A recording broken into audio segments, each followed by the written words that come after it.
Hai Sobat Farmasi, now you're with Podcast Cakrawala.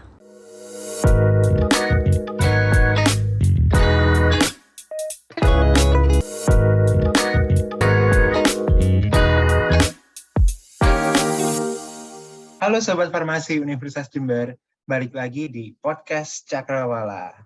Di episode kemarin kita udah ngobrol bersama Biro Kastrat, yaitu biro yang mengkaji dan mengadvokasikan tentang isu-isu kefarmasian. Nah, di episode kali ini kita gantian ya, bakalan ngobrol dengan departemen yang berhubungan erat dengan kegiatan sosial kemasyarakatan. Yap, benar banget, Departemen Pengabdian Masyarakat. Halo kakak, terima kasih telah menyempatkan waktu untuk ngobrol bareng kita ya di sini.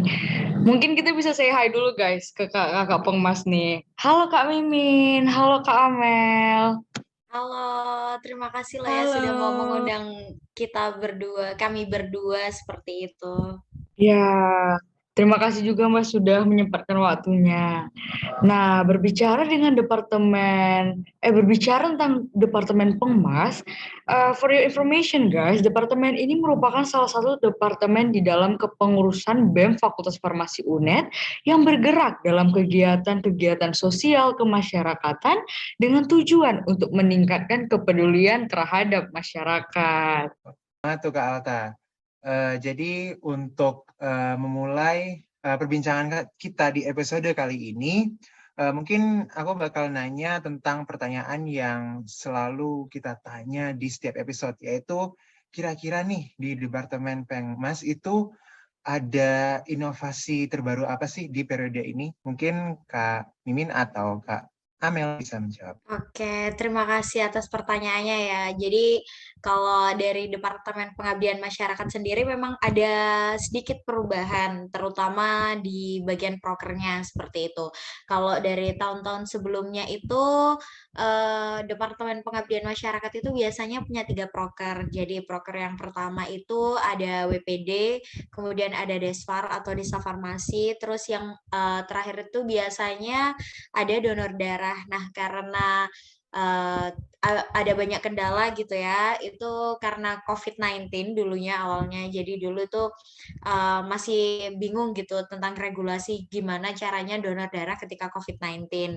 Nah, itu sempat terkendala, kemudian akhirnya memutuskan untuk di periode ini kami meniadakan adanya donor darah kayak gitu. Tapi kita ganti sesuatu yang baru seperti itu. Jadi kita ada proker baru, ada insulin. Jadi ada informasi seputar lingkup obat. Jadi ini bisa diakses di Instagram BEM Fakultas Farmasi Universitas Jember. Jadi sesuai dengan namanya kayak gitu. Ini tuh membahas mengenai obat-obatan yang biasanya itu sering dikonsumsi sama masyarakat.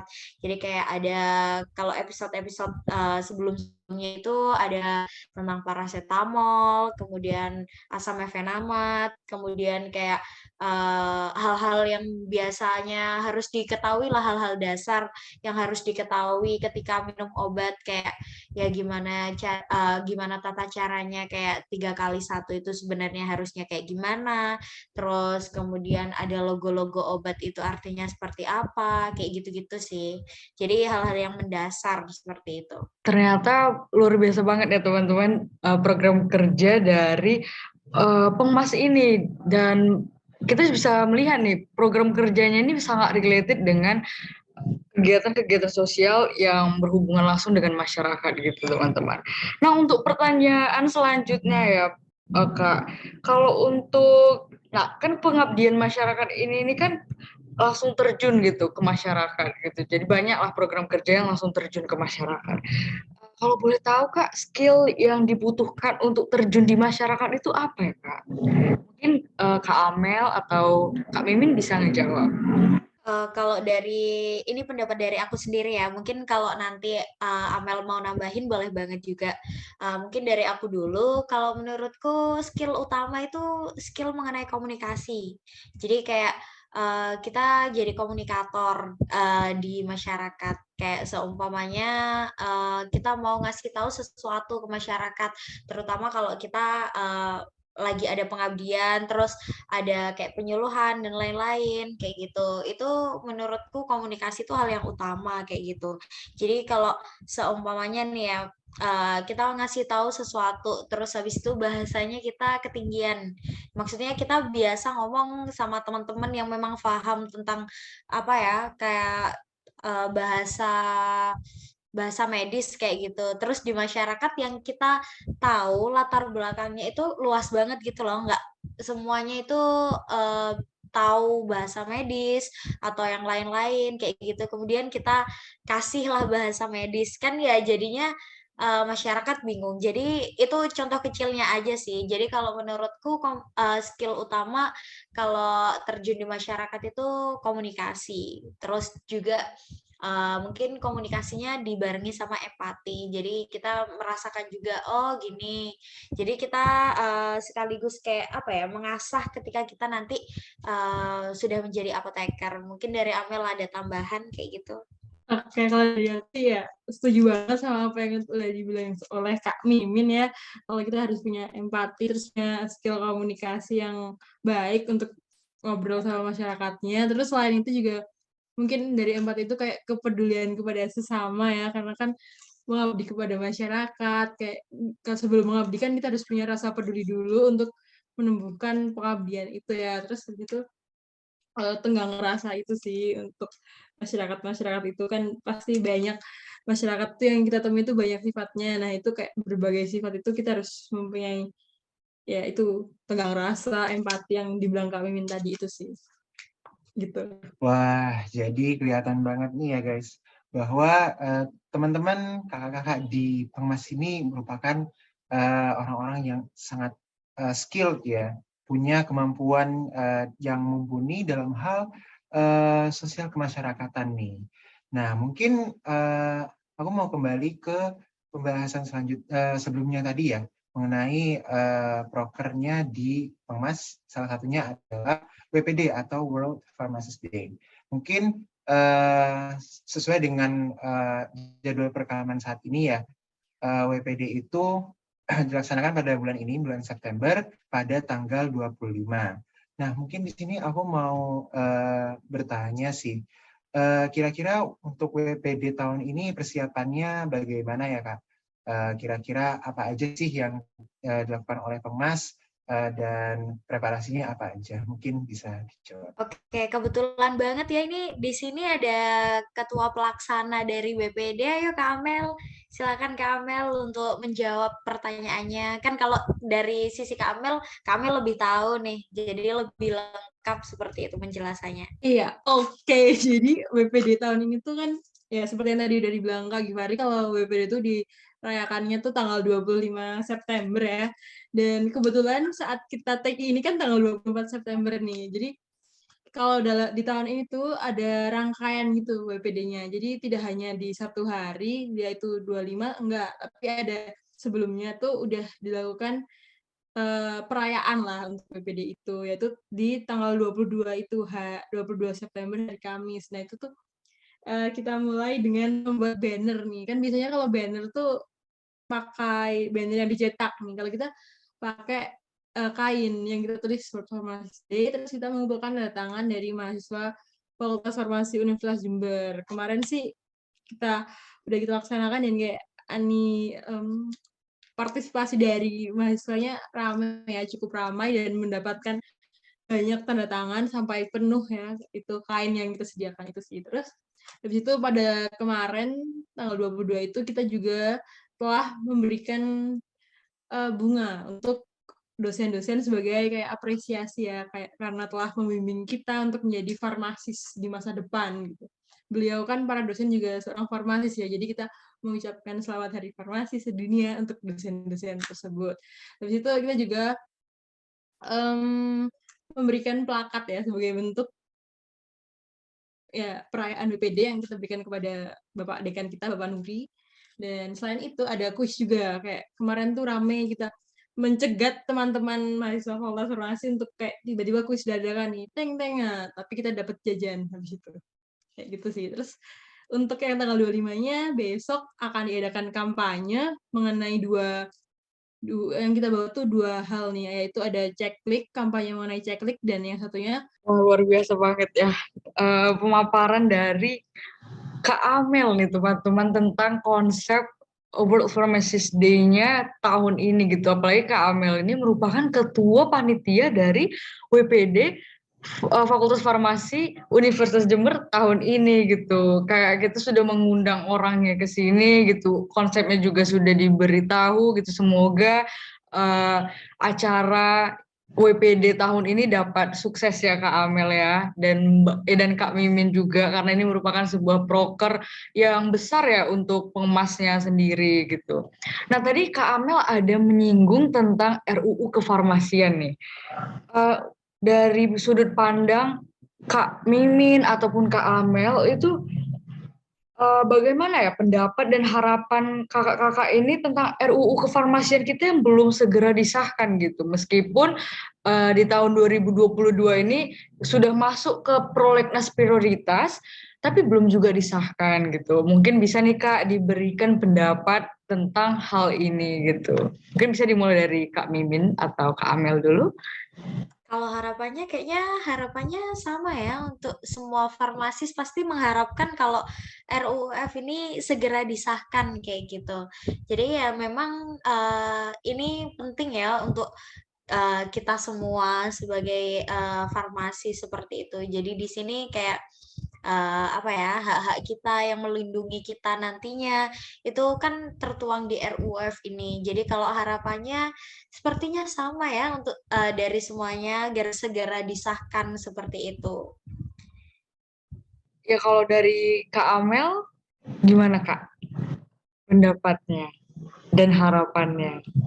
Kalau dari saya sih ya setuju ya, sangat setuju, karena ya harapannya RUU Farmasi ini segera disahkan. Kan selama ini RUU-nya cuma kayak naik, terus turun lagi, naik lagi, turun lagi, kayak nggak disahkan. Jadi semoga bisa cepat disahkan ya, karena RUU Farmasi ini kan tidak hanya melindungi hak-hak kita sebagai apoteker, tapi juga kayak melindungi dari pasiennya, keselamatan pasiennya, terus kayak bagaimana ketahanan bidang farmasi di Indonesia ini. Jadi semoga bisa cepat disahkan. Oke, jadi luar biasa banget ya. Semoga saja harapan kita semua terhadap RUU kefarmasian bisa segera terwujud agar undang-undang kefarmasian bisa segera disahkan.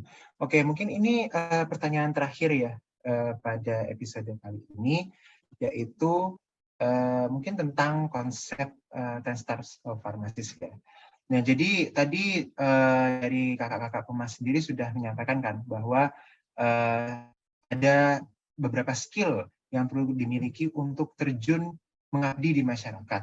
Nah, kira-kira kalau dihubungkan ke konsep 10 Stars of Pharmacist, kira-kira poin mana nih yang sesuai banget dengan apa yang kakak-kakak telah dapatkan melalui aktivitas kakak-kakak di Pengmas gitu. Mungkin bisa dijawab. Oke, kalau dari pendapatku yang tadi, pastinya yang pertama komunikator kan ya, kan karena dibutuhkan dalam hal komunikasi kayak gitu. Jadi mungkin yang utama ya komunikator, tapi tidak menutup kemungkinan poin-poin lain dari 10 Stars Pharmacist itu juga masuk gitu. Jadi kayak kalau menurutku sendiri poin-poin itu tuh selalu ada gitu loh di setiap kegiatan kami di pengabdian masyarakat. Contohnya kayak ada apa ya, pharmaceutical care provider kayak gitu. Jadi walaupun apa ya, kita biasanya kayak bikin penyuluhan gitu-gitu, terus mungkin ya memberikan vitamin gratis seperti yang akan kami laksanakan di WPD besok kayak gitu. Jadi kayak kita juga memberikan apa ya, wadah seperti itu untuk apa ya, memberikan caring service gitulah intinya. Terus abis itu ya kayak komunikator tadi. Terus ini juga sih kayak kalau di kehidupan BEM sendiri itu ya kita lifelong learner juga, kayak maksudnya kita tetap belajar terus, kayak kita di BEM juga harus memikirkan gimana sih caranya bisa memberikan suatu hal yang baru di proker kita, jadinya proker ini semakin menarik, kemudian inovatif, kemudian kreatif dan lain-lain kayak gitu. Nah itu kan nggak lepas dari kita juga belajar kayak gitu, kita belajar terus menerus kayak oh ini kendalanya kayak gini, diperbaikinya di sini kayak gitu-gitu. Kemudian kayak apa ya? Ini kayak decision maker, terus manager, kayak dari pengemas dan juga pengemas khususnya dan BEM umumnya kayak gitu, kita tuh juga belajar gimana caranya mengelola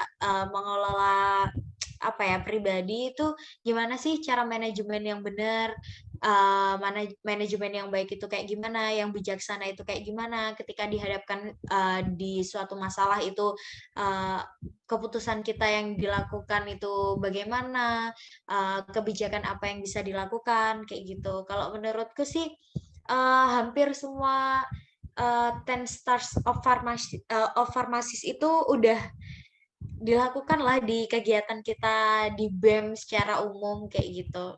Kalau menurut Amel gimana, Mel? Iya, kalau menurut aku sih setuju banget sama apa yang dikatakan oleh Kak Mimin ya. Dan kebetulan itu semua yang udah dikatakan Kak Mimin tuh kayak sudah merangkup hampir semua ya. Mungkin ditambahkan mungkin untuk kayak di 10 star of pharmacy kan ada teacher gitu ya. Kayak kita kan di pengabdian masyarakat nih, kayak kita mengabdi ke masyarakat, memberikan edukasi gitu. Mungkin bukan sebagai teacher, dosen atau guru gitu, tapi sebagai kita pribadi yang lebih tahu akan hal itu, terus kita mengajarkan kepada masyarakat yang mungkin masih awam atau kurang tahu tentang hal itu gitu, kayak teacher itu. Kemudian mungkin ada agent of positive change ya, karena yang kita lakukan kan pastinya ingin untuk perubahan yang positif, untuk perubahan yang lebih baik gitu. Kita memberi edukasi kepada masyarakat, kita memberikan kampanye, itu kan pasti untuk kebaikan semuanya, untuk bisa berubah menjadi lebih baik, lebih tahu dan lebih paham gitu. Gitu sih. Oke, setuju banget nih dengan kakak-kakak pengemas yang telah menjawab beberapa pertanyaan yang telah diberikan oleh kami. Semoga kita semua bisa dapat insight ya teman-teman dan pelajaran dari pembahasan yang telah kita bahas tadi. Mungkin untuk podcast Pengemas X Kastrat ini pada malam hari ini sampai di sini. Saya dan rekan saya Kak Givari, kami berdua pamit undur diri. Terima kasih kepada Kak Amel dan Kak Mimin yang telah memberikan waktunya untuk berbincang-bincang dengan kami, membahas tentang segala kegiatan ataupun segala hal yang bersinambungan atau related dengan pengabdian masyarakat gitu. Terima kasih sekali kami ucapkan. Selamat malam dan see you next time teman-teman. Bye-bye. Selamat malam, terima kasih juga Kak Fred telah mengundang Pengmas. Yeay. Terima kasih semuanya. Oke.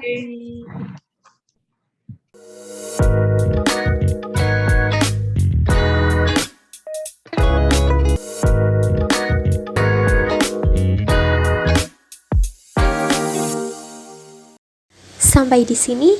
See you on another episode.